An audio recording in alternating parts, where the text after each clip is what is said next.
Hi, I'm Katie Roering. And I'm Eric Roering. And we're the founders of Fontana Candle Co.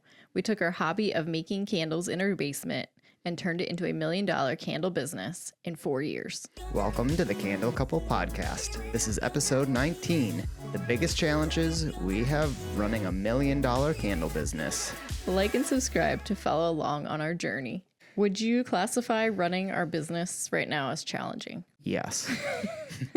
Definitely. And I wouldn't say that it hasn't been challenging at any point, but it just feels like the challenges continue to grow and morph. They're always changing. They're always changing. Yes. And like when you think you have a challenge solved, there's always a new challenge that comes along. Like it's never problem free. It's never problem free, which I don't think I ever want it to be problem free, because it's kind of like a growing pain means we're doing more things, we're trying new things. But yes, it's always, it's never problem free. I mean, when you're starting out, you have the problems of perfecting your product, perfecting your branding, perfecting where to sell your candles, how to sell your candles, how to ship your candles. And now all of our problems have to do with scaling that. The problems that we faced when we began are a little more palatable and a little less stressful in the sense that, okay, if this business fails right now, okay, it's our hobby, big deal. But now that we're both full-time, now that we have 12 employees. There's a lot riding on this. A lot riding. Yes, I say this all the time. I had the 90-day review with our new manager, Rebecca, on Friday.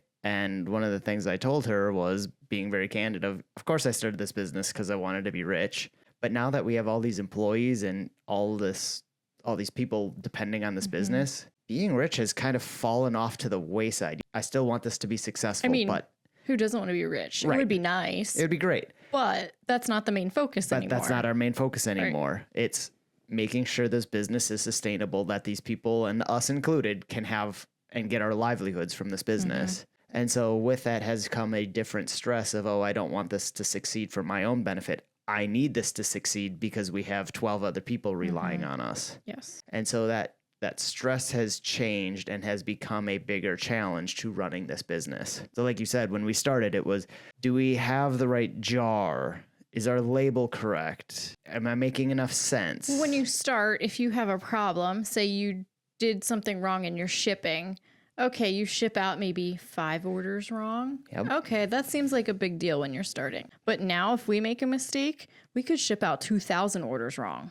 Right. 5,000 orders wrong. The magnitude of the mistake is amplified over and over and over. Or like candles. Sometimes they don't burn right. What if you have a bad batch? Well, when you're starting, a batch is 10 candles? Now for us, a batch is 300 plus candles. So your problem just exponentially increases. So when it comes to employees, besides keeping them employed, what else would you say are our challenges? Well, you nor I have any experience in HR. Correct. So understanding what legally we have to do and understanding what we should be doing are two different things, both of which we don't really have an idea on. And you and I rightfully argue or have conversations back and forth about what we expect from our employees. And that's something that we are continuing to learn. How do we manage our employees? How do we manage our employees? How do we foster our employees to care about our product or care about our mission? I think we have the culture down. We do have we have a great culture. Amazing culture. But it's just now managing expectations of employee performance. I mean, right now, hiring and firing very difficult. Is a huge aspect of our business and one that you and I are not comfortable with. To me, I am a people pleaser through and through, and it is super hard for me to have difficult conversations. This is eye-opening for me because I always saw you as like Mr. Big Shot corporate, get things done, business guy. It's all about the numbers. But yeah, when it comes to like tough conversations and holding people to expectations, that is not your strong suit. Because in corporate, I was always an individual contributor. You'll never outwork me. I know that. I will work 24 hours a day, and I have worked 24 hours a day. You have a problem. I have a problem, but it's also because I can rely on myself to get something done. That you to me can't delegate. I can't delegate. Nope. I don't know how to delegate. We had this conversation with our manager earlier. I said, my weakness is being able to delegate and be very forthright of what I need and want. Well, I guess too, this is why we had to hire a manager. It is. Like if we back the truck up, us realizing these issues that we have is why we now have a manager. And that's one of those growing pains of, as you grow, your weaknesses and inabilities in running a business just become more and more, or come more and more to light. And my weakness is people management. And so in order to overcome that weakness, we had to hire somebody that could fulfill or fill in my weakness. Because I'd say managing people, it's not a strong suit for me at all. But I think I can be a little more. You can be tougher. I can be tougher than you. Yep, absolutely. Yep. And I know that now. Yep. I am fully aware of that. That is my weakness. And that's why we have hired a manager who, that's a strength of hers. Yep. And she's really good at it. Yes. And I'm going to rely on her. And it doesn't stress her out. Like we had to let an employee go a couple weeks ago. It didn't even phase her. Nope. I would have stressed out I wouldn't have slept the night before knowing that it needed to be done the next day. I would have fired the employee and then I would have had to like go home sick because it would have affected me. And I think it's that much. And not to say that it's because she's heartless. It's because she is able to discern in her mind what is business and what is personal. Yeah, she's a manager. She's a manager. It's like, I'm sure it had some impact on her, but she's like, this is my job. This is what I have to do. She's a fiduciary for our company. Yep. It's just like, I know I have to buy something and spend a lot of money, which spending money is really hard for me. But when I spend it on the business, it's like, I know I have to do it. Wait, if spending money is really hard for you, why are you in procurement? Exactly. I know it's my job and my job is to get it at the best price and I have to spend money. So I don't think twice about it. We need to do it. And that's the job of the manager. Her job is to hire and fire. And that's just a part of her job. And then, we are a manufacturing business. We make candles and other products. It's also making sure the employees have their processes and standards for the candles. And held in place and followed. The quality of a candle company is so important. So what is the standard for each candle going out the door? And how do you hold each employee to task? Yep. That's absolutely right. And that is something that is her strength. We are going to fully leverage that strength of hers. Because you get to a point where you need more than one candle maker. That's right. You can't, it's a volume business. We've said this in several episodes. To make money in a candle business, you need to pump out thousands of candles. That's right. And you need more than one candle maker. So you're going to have to hold them all to the same standard. So how do you do that? A great manager and great processes and procedures. So when you're growing too, cash flow. Growth consumes cash. Do you want to talk about this? Yes. So cash flow is consumed in a couple of ways for us that we're seeing right now. As we're investing in new products, those costs are upfront. So we're working on new products. That means research and development.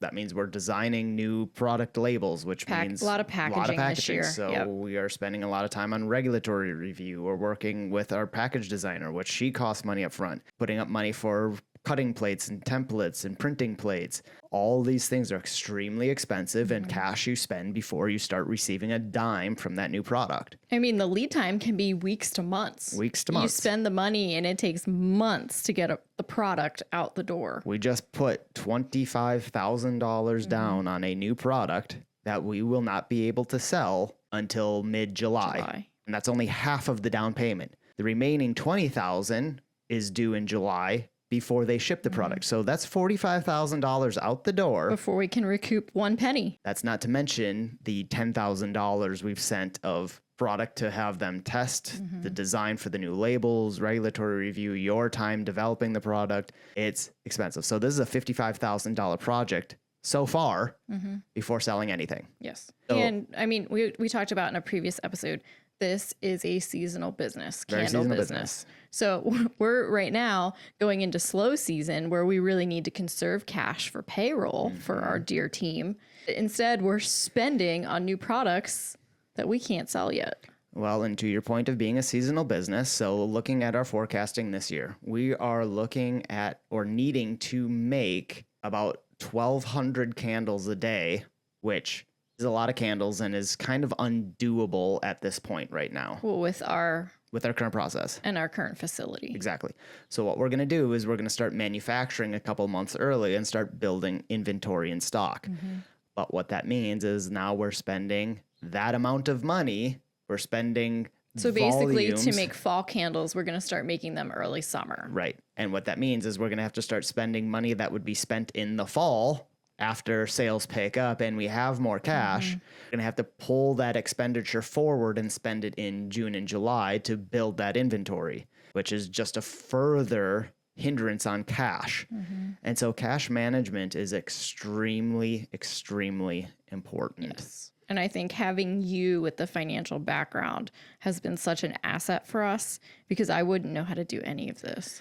Well, and I do have a good background in it, but I am still learning as it goes. Yes, I have an understanding of cash flow, how it works, but when we're doubling our business every year, it's extremely hard for even a seasoned person, because what are we really forecasting? I know exactly how many candles we sold last year, but is that doubling going to be the exact same of the product class? So cinnamon orange clove was a huge seller of us. That takes a ton of orange oil.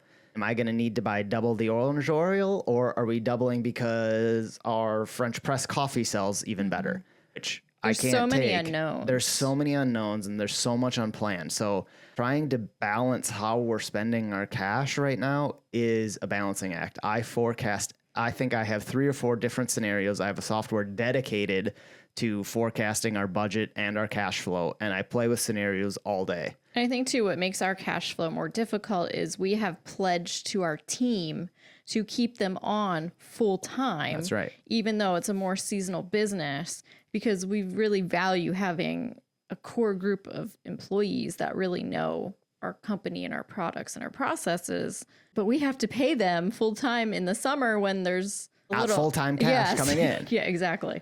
So we did forecast that. We did plan on that, because we do need them to be able to turn the volume on instantly when it's there. So that has been something we've budgeted and is something extremely important to us.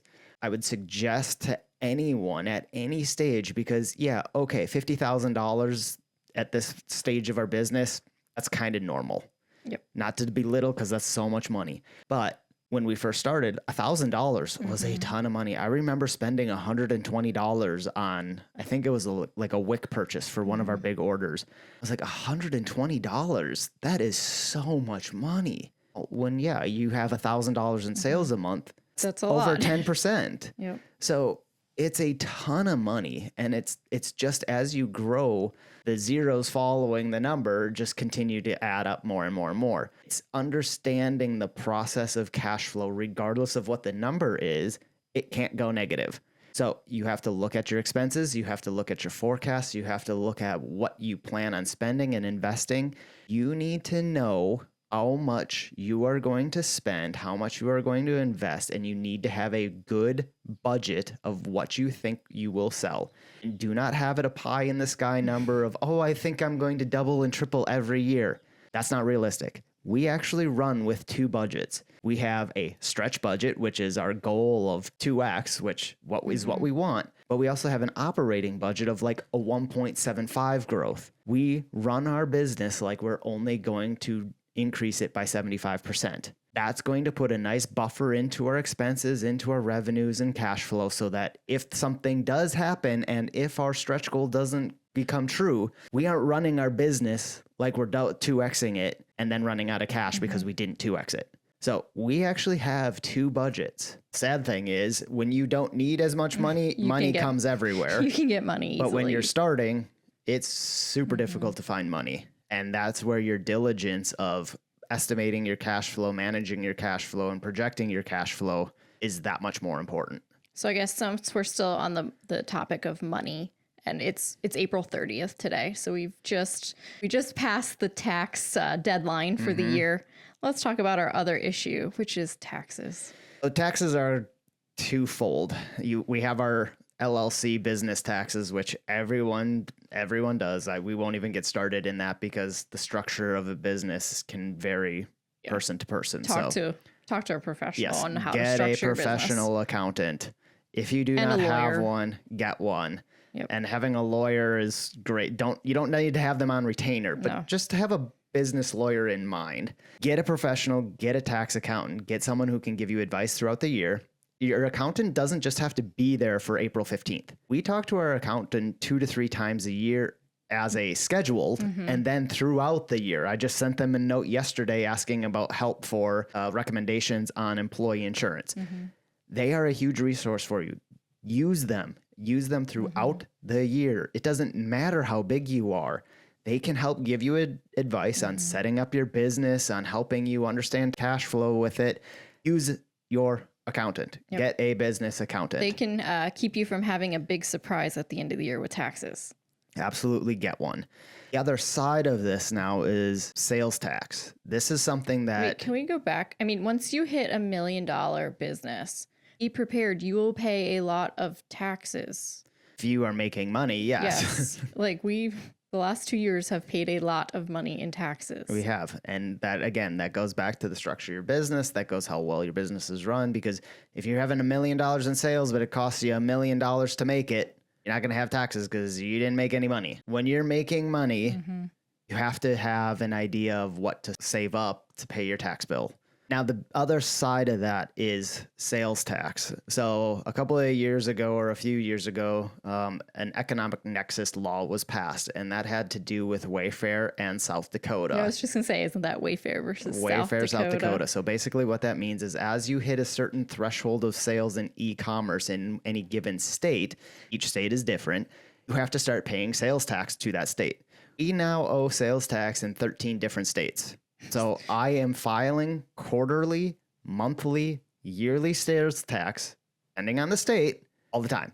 Some of these states we've never even been to. Never even been to. We owe sales tax in several states. So usually it has to do with either how many sales you've made. So a lot of states are, after you have 100 transactions, you start paying. To their state. To their state or in their state. Yes. Or $100,000 in sales. So again, to their state. To their state.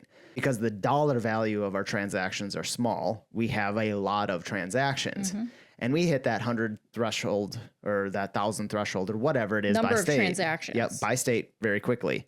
We aren't selling $100,000 items, so that's not really where we're going to hit economic nexus right away. But if you're selling something that's $20,000, it only takes you 5 sales and you're going to hit an economic nexus. Well, I think it's interesting. I noticed if you work with certain big influencers from certain states, you tend to hit that threshold in that state much faster. Yep. Yeah. Utah was one of our biggest, was one of our first states, and we had a big influencer from a big there. Influencer, yes. So keeping track of your sales nexus is an extremely important thing. This is going to be one of those things that you're not thinking of until it's too late. And chances are you probably won't know it until economic nexus is one of those things that you really have to pay attention to.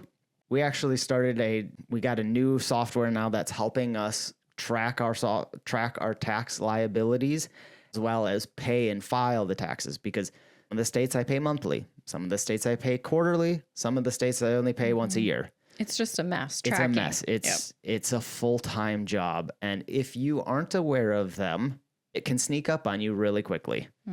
You don't want this to sneak up on you. You don't want this to sneak up on you, because if you're not paying them, I think there's a penalty and interest. And if you've got 3 or 4 years where you owe a couple $1,000s that you haven't paid, a couple thousand turns into several tens of thousands pretty quickly. So I guess just thinking of everything we've just discussed, like we're just at the stage where the challenges are actually running and managing the business, and it's less about it being a candle business. Do you agree with that? 100% agree. Yeah. Now I think this has become more and more fun as we've transitioned away from doing the business and making candles. Yeah. It wasn't as fun when we had this kind of stress of running the business and the stress of making the candles. It has now become more fun where we can focus on working on the business. And I think that's because we really enjoy business and we identify as being business owners and business people. Like I'm a marketing expert, you're in this, CFO area and in the ops. We didn't really identify as candle makers and artisans. So if you really just love making candles, you're probably going to hate having a business like this. Very true. We've known a lot of entrepreneurs. My dad is one of them. He loves working on the machines. He loves working in the business. He hates doing this kind of stuff that you and I like. He hates working on the business. Right. And if you're an artist, if you're an artisan, if you're a creative, you don't like looking at numbers. You don't like looking at marketing synopsis. It's going to be really difficult. And where my weakness of managing people, I hired somebody. Make sure you hire somebody to fill in your weakness. You have to know your strengths and your weaknesses to be at this level and fill in your team based on that. Exactly right. As you are growing, your weaknesses bubble up to the top more and more and more. And you need to make sure that you can have someone that will cover your weakness for you.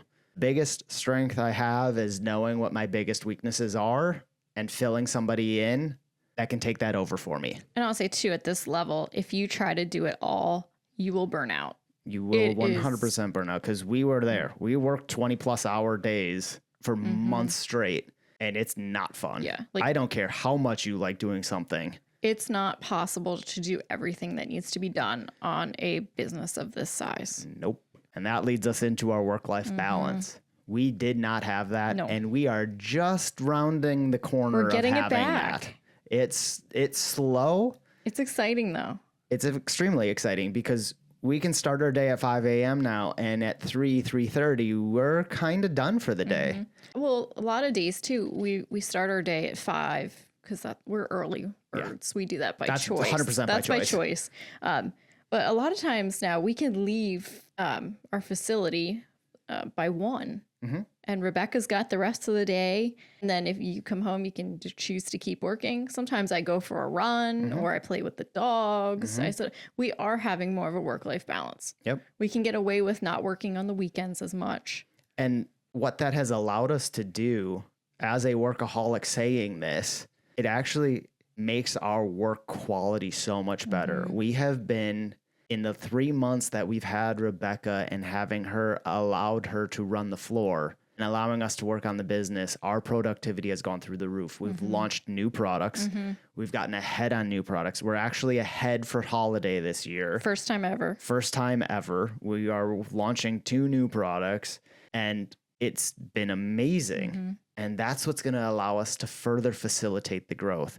Yep. It was hard and necessary to go through those growing pains of you and I working 20-hour days because we didn't have the money. We didn't have the cash to invest into it. And we just had to work 20-hour days because we had to. But I'll say too, that wasn't good for our marriage either. It wasn't. It wasn't good for our marriage. It wasn't good for our mental health, even physical health. It was really, really difficult. And I don't know what to tell somebody listening of just take work-life balance into consideration. Like you have to, but what does that mean? Yeah. Sometimes you have to suck it up to get to the other side. It's 100% when it's right. really hard, sometimes you just have to keep going, because if you just stop and you just say, take care of yourself, then your business will fail. And then how can you take care of yourself if you don't have a paycheck from your business? Like, it's such a catch-22. It is 100% a catch-22. And I don't know what to tell people other than, like you said, you have to suck up the pain. Yeah. For a little bit. For a little bit. Yes, it can't be forever. If we would have gone another year like that, I don't know that we would have made it. No, I would have been like, all right, let's be fun. Done it's with not this. Worth it. Yeah. I'm going back to corporate. Yeah, why are we doing this? Right. And so that's the part that if you do want this $1 million business, you have to learn to embrace the suck. It's going to be really, really hard. No matter how much you enjoy it, no matter how much you love what you're doing, there's going to be parts you don't like. There's going to be parts you don't want to do. And when it's a Saturday at 5 p.m. and all your friends are going out and You're not. you are stuck working, you just have to embrace it. Yeah. Especially during candle season. Right. Like, you have no choice but to just work. Because that's your time to make the money. From mid-October last year, 2 years ago, from mid-October through December 15th, I think it was, we worked 16 to 18-hour days every single day except Thanksgiving. And I remember the one day we went in and I sat down at the labeling table. I had hundreds of candles to label. You remember, I just burst into tears. You have a picture of me laying on the floor thinking, holy crap, this is horrible. It was. Yeah. I think in this country, there's a love affair of entrepreneurship and owning your own business and making 6 figures, making 7 figures. And everyone glosses over how hard it really is. And we're here to tell you the truth. It's really, really hard. It's super rewarding, but it's really hard. And we are very fortunate that we don't have kids. We couldn't do our lifestyle if we had children. No, there's no way. So I don't know if the plan would have been to limit our growth even more.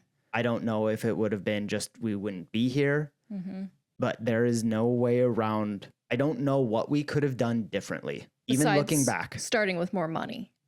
Fair. If we would have started with seed right. money of a couple million, we would have hired the team from the very beginning, and then you just burn your cash. Yep. Right. That would have been easy. That would have been but easy. who can do that? Right. We did not have that. Yeah. So when we were working 18-hour days, I was not taking a salary. No.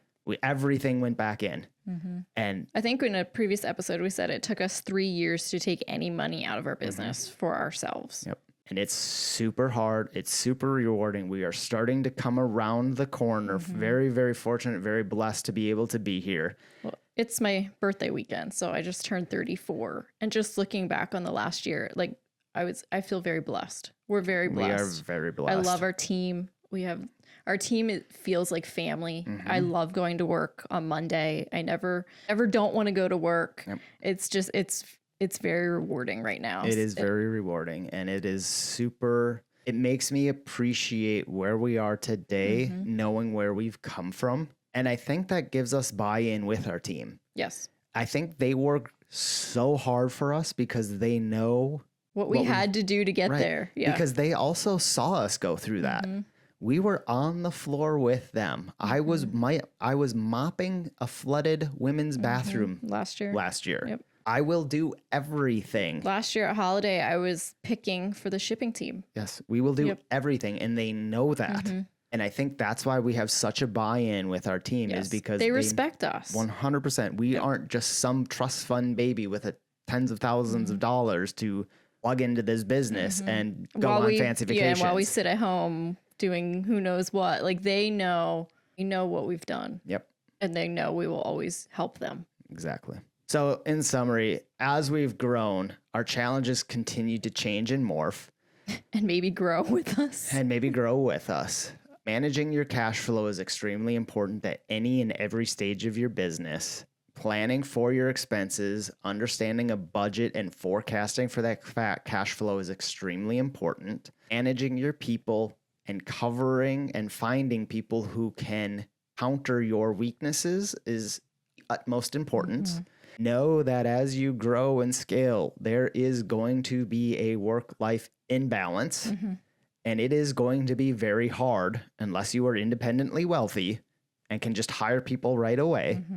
But try and plan and forecast for what that work-life balance can look like as you round corners and get your team established and can afford to have a team. It will get better. Yes. There's light at the end of our tunnel, There is light at the end of our tunnel. Subscribe and follow along for more e-commerce success tips so you can build a 7-figure e-commerce candle brand too. And if you have any suggestions for future episodes, drop a comment below.